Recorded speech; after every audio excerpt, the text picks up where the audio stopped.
sa social media parang nagbunyi ang mga Pilipino. Yehey! Kasi hindi na tayo mabubuli. Makakapagsalita na tayo na hindi natatakot na i-ban, hindi tayo natatakot i-suspend or i-shut down yung mga account natin. Because in the first place, the very vitality of democracy rests on the people's right to speak from their hearts kung ano yung nararamdaman nila. So masaya ang mga Pilipino as far as those Filipinos who are concerned about freedom of speech and the truth are concerned.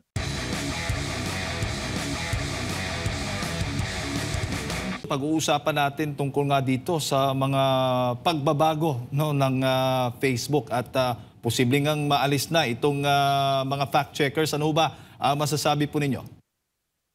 Well, unang-una masaya ako at sa tingin ko masaya rin ang around 100 million Facebook users na Pilipino. Kasi for a long time, tayo mga Pilipino, sa social media na lang sana tayo makapaglabas ng ating mga hinanaing, tapos binubuli pa tayo ng mga fact-checkers. Ngayon, parang ang sarap pakinggan na natanggal sila dahil wala naman sila talagang ginawa, kundi isuppress ang ating right of speech at saka patayin ang katotohanan. So sa social media parang nagbunyi ang mga Pilipino. Yehey!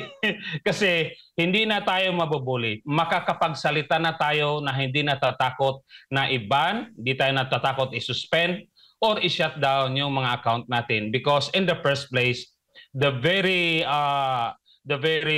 vitality of democracy rests on the people's right to speak from their hearts kung ano yung nararamdaman nila. So masaya ang mga Pilipino as far as those Filipinos who are concerned about freedom of speech and the truth are concerned. Po, pero dito sa Pilipinas, hanggang kailan, di ba may kontrata po yan, yung mga fact-checker dito, kung hanggang kailan po sila yung kanilang papel na magpa-fact-check, Sir June? Yes, siyempre may kontrata yan. At saka kung we try to research, yung source of fund is medyo questionable. Saan ba talaga ang funds na yan, no? Pero the fact that the Meta founder, Mark Zuckerberg, already announced that fact checkers will be ditched and papalitan nila na lang ng community notes o crowdsourcing ng fact checking, it's already a victory. Regardless of kailan yan, sa tingin ko, since ang pinaka-reason ng reaction ng Meta o ni Mark Zuckerberg na putulin na ang fact-checker is si Donald Trump na uupo na bilang presidente ng United States, who indirectly hinted na pag di nag-ayos ang social media sa pag-fact-check or pag-suppress ng freedom of speech, ay talagang iimbestigahan at pwedeng maraming makulong at maraming masara na kumpanya. Yun ang pinaguhugutan doon ng Meta or ni Mark Zuckerberg. And we know Trump does what he said. Matapang to si Trump at saka dahil nga may fresh mandate, lalo itong matapang. At kung maaalala natin, last January 2021, mismo ang Facebook, binan nila si President Trump. Kasi nga, sinabi ni Trump na fraudulent yung election with Biden. So kaya malalim ang hugot ni President-elect Donald Trump at malaki ang kasalanan ng Facebook at ni Zuckerberg to not only to President Trump but to the American people who were suppressed, who were denied the truth kasi nga sa kanila yung social media platform. So sa ngayon, nagamit na ng matino ang United States government through sa pag-upo ni Donald Trump kasi nga medyo natakot na itong mga fact-checkers na ang totoo is truth killer and suppressor of our free speech. Kumbaga, Sir June, nababayaran itong mga fact-checker neto at nagsisilbi doon sa interes ng mga mayayaman ba o ano bang mga grupo basta lang hindi maipalabas yung katotohanan. Tama ho ba? Tama. For the longest time, ang buong mundo ay hinahawakan ng mga elitista. Meron tayong tinatawag na international oligarch, meron tayong tinatawag na deep state, meron tayong tinatawag na military-industrial complex kung saan sila ang pinakamayaman at may maraming pera at resources. So they can finance anything they want just to protect their interest. Kung maaalala natin, lahat ng tinitira ng mga fact-checkers ay yung mga sensitive information na ayaw nilang mabuking sila. Tulad nung kay Trump, sinabi ni Trump na merong lukuhan, merong dayaan sa election last 2020. Talaga namang yung sinatawag nila na mail-in votes. Anong ginawa nila? Pina-fact check nila yung nagsasalita na may magic dyan, may kalokohan dyan. So, sino ba ang nakikinabang sa fact checker? Yung mga taong ayaw gustong mabuking sa kalokohan nila. Ang mga tao tulad ko, tulad ng mga individual na mga ordinary users, we just want the truth.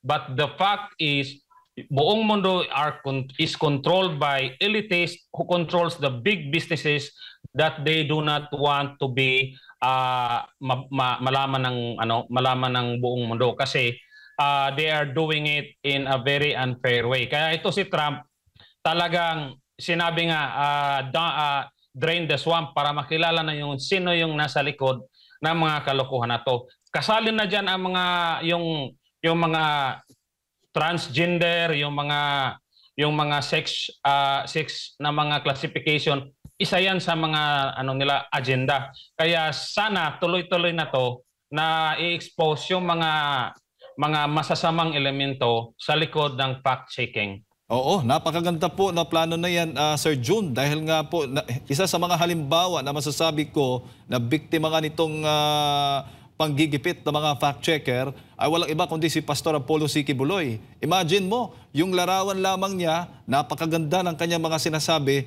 pina-fact-check at ayaw ipalabas, ayaw ipakita, ipabasa sa maraming mga Pilipino. Totoo yan. Kung sino yung matapang, kung sino yung nagsasalita ng totoo, kung sino yung may puso para sa karamihan, sila yung tinitira, sila yung pinagsasarahan ng oportunidad ng makapagsalita dahil sila yung totoong threat sa mga taong nagtatago sa fact-checking. So, this is a good news kasi nga inalis na. Tulad ni Donald Trump, biktima siya. Si Pastor Quiboloy, biktima. SMNI, biktima. Ako, biktima. Halos lahat yata ng mga pro-Duterte din na mga ordinary citizens, netizens, ay na-fact-check din. Lahat ng mga influencers natin sina-shadow ban. So, parang na-oppress tayo since 2016. At kung maalala natin, in 2016, nanalo si Trump at saka si Duterte.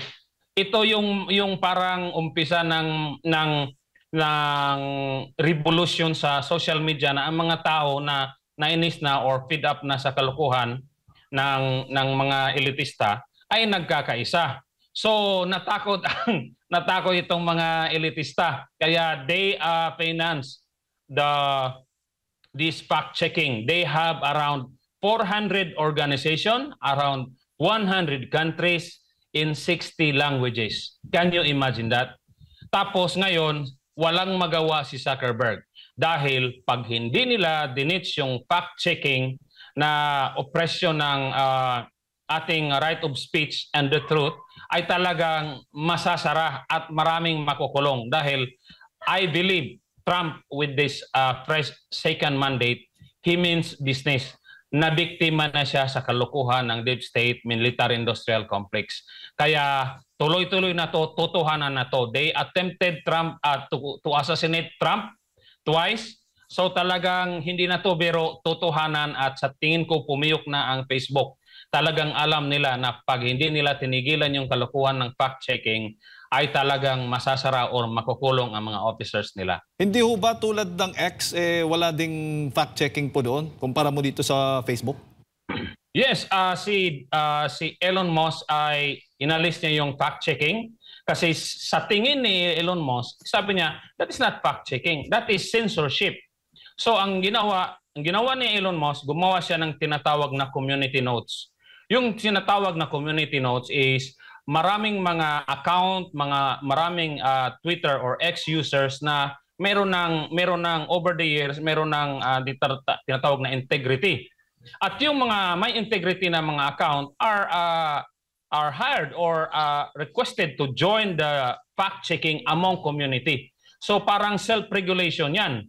Unless talagang may national security or immediate danger sa public, tama yun. Dapat let the people regulate themselves but do not suppress the right of the people to express themselves, because pag pinatay mo ang right of freedom of speech, ay wala na ang democracy.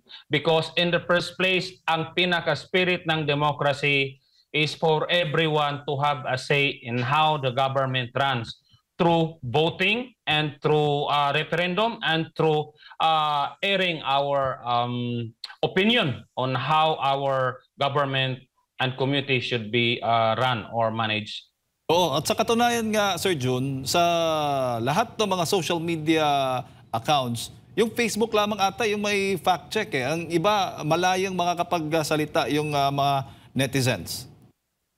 Yes, dahil nga ang Facebook is among the biggest na social media, among the most dominant sa mga West and English speaker nations. Kaya isa itong napaka-influential na platform, social media platform, at isa itong battlefield of truth and lies. So since 2016, medyo nasuppress yung natural way of progressing dahil nga sa mga fact-checkers. So with the American people letting Donald Trump win, that is the very strongest message na okay, we want the American people or the world netizens na dapat may say ang taong matino. And the winning of Donald Trump is an affirmation that isang matinong leader si Donald Trump. At kung anong sasabihin niya how to regulate the social media, yun na yun. And I'm applauding at masaya ang mga Filipino Facebook users. Po, bago ko lang ipasa kay Partner Admar, Sir Jun, sa tingin mo ba maibabalik din yung mga ginurgor na mga pages sa Facebook? Sa tingin ko, papunta tayo doon kasi may pinapasok na board of directors. I think it was Dana White na supporter ni Donald Trump sa board ng Meta. Ibig sabihin, ito si Dana White represents the sentiment, represent the interest that Trump and the American people want to be protected. So parang first step pa lang to of announcing the ditching or the stopping of the fact-checker. The action of letting in a third party na tao ni Trump or pro-Trump is parang statement yan na okay, Meta is allowing themselves to be reformed in the way na more or less amenable or acceptable sa conditions ni Trump. Kasi Trump is the biggest example na nabully ng Meta or Facebook nung i-ban siya. Dahil lang sinabi niya, he was a victim of fraud in an election. Sir Jun, maayong buntag si Admar po. Sa tingin niyo po, kasi sabi nila, nilalabanan daw nito kay itong mga fact-checker na ito yung fake news. Na sa katotohanan ay nagiging ino-oppress lang nila yung katotohanan. Truth, kumbaga yung katotohanan, pinipigilan talaga nila at yung kanilang mga naratibo at kung sino man yung kanilang mga amo o sinisilbihan, yun yung binibigyan nila ng halaga at naging patas na ngayon. Kung ito'y may isa katuparan na nga, magiging patas na ang playing field. Pero dito naman sa kampanya laban sa fake news, sa tingin nyo po, paano malalabanan na ito? Kasi sila, halimbawa, present pa rin sila, yung mga nagpapakalat na mga propaganda, hindi na rin sila masesensor, magiging ano na rin, sa Bisaya pa, mukuyanap, kakalat na rin yung kanilang mga naratibo din. Sa tingin nyo po, paano kaya malalabanan ang fake news sa mundo ng social media? Good question, sir. Ang totoo niyan, lahat ng mainstream media, ang history, 90% ng mga news are fake news or biased news. Pero dahil nga yung mga oligarko, yung mga elitista ang nakikinabang, kahit sinungaling, kahit hindi totoo yung mga fake news nila, ay tinotolerate dahil walang alam or walang kinalaman or walang capacity ang mga citizens or netizens to oppose. Kaya nga yung mga whistleblower tinatawag na mga conspiracy theorist. Pero in fact, tama karamihan yung conspiracy theorist na nag-whistleblow. So, ang nangyari lang, yung social media, marami, millions or billions of people are able to speak or express their side.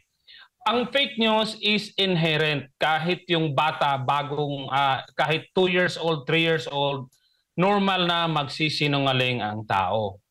Pero that fear of letting people lie is very parang medyo too premature kasi nga kung talagang ang katotohanan, the truth does not need protection, the truth does not need to be forced kasi nga it has its own power of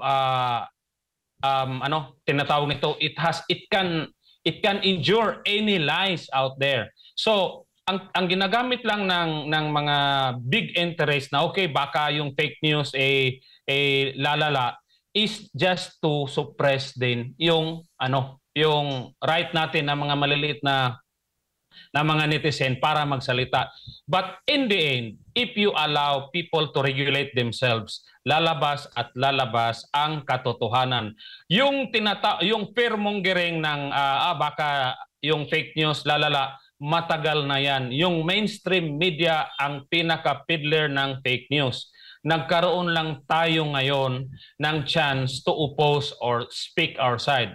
So we should let the fear of fake news should not be the reason to suppress the truth and to suppress the right to express. So let the people regulate. Malalaki na tayo, we know what to believe and not to believe. Because in the end, the truth does not need protection. The truth can endure any fake news. Opo, at sinasabi na mauuna ata doon sa Amerika, doon sa kanilang plano nga na pagtanggal dito sa mga tinatawag na fact checkers. Baka matagalan kasi alam ko marami na rin gusto na ito'y mangyari din dito sa Pilipinas. Ano sa tingin mo yung dapat pang gawin ng ating mga kababayan dito? Dapat bang patuloy na mag-ingay, na bilisan itong kanilang hakbang na ito na pati dito sa Pilipinas ay masama na rin, matanggal na rin yung mga questionable mga fact-checker? Yes, I'm sure as at this very moment, Trump and his people are already trying to get information from around the world. Kasi kung siya mismo na biktima ng ganyang fact-checking, so it must have happened around the world. And Trump knows that being president of the United States means also partly president of the world because they are world leaders. So dapat yung mga taong may connection na mga Pilipino doon kay Trump, dapat ibulong na. Because as we heard, even like influencer like Maharlika, they are trying to smuggle or get into the circle of Trump na ito si BBM is a drug addict by giving him the authenticated video. So ganun ang gagawin natin. We lobby at the front, at the back, at pailalim. Kasi it is our duty to also protect the Philippines free speech. So I'm sure mismo si Donald Trump at yung mga tao nila ay meron nang naka-assign sa Pilipinas na alamin kung ano yung totoong nangyari on the ground. And I am positive na talagang matatanggal na ang fact-checking. Dito naman po sa issue ng mga trolls, no, mga troll farms. Okay lang sana kung lehitimong tao talaga na may pake, kahit na kumbaga tinutuligsan niya yung isang individual. Pero yung iba naman dyan, parang nagiging artificial. No?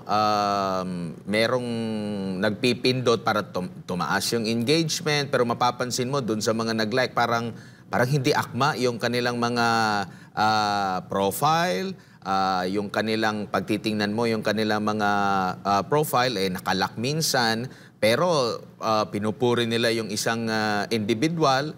Pati nga umaabot na rin sa Vietnam. Kasi parang Vietnamese yung mga pangalan ng mga individual na yun at hindi mga Pilipino. So present yan. Sa tingin nyo po, paano naman po masasawata, mapipigilan na po ito? And at the same time, kasi dito sa Pilipinas, medyo laging at mercy ang gobyerno natin sa mga social media company na ito. At hindi tayo, kumbaga, parang kung ano yung gusto nila, parang papasailalim lang din tayo.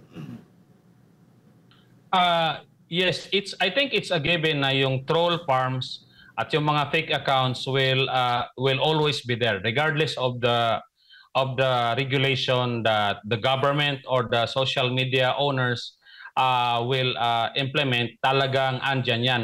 But at the end of the day, meron tayong tinatawag na fake soldiers tsaka real soldiers.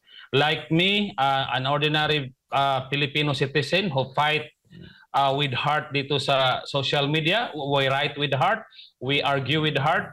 Yung mga troll, hindi yan talaga warriors.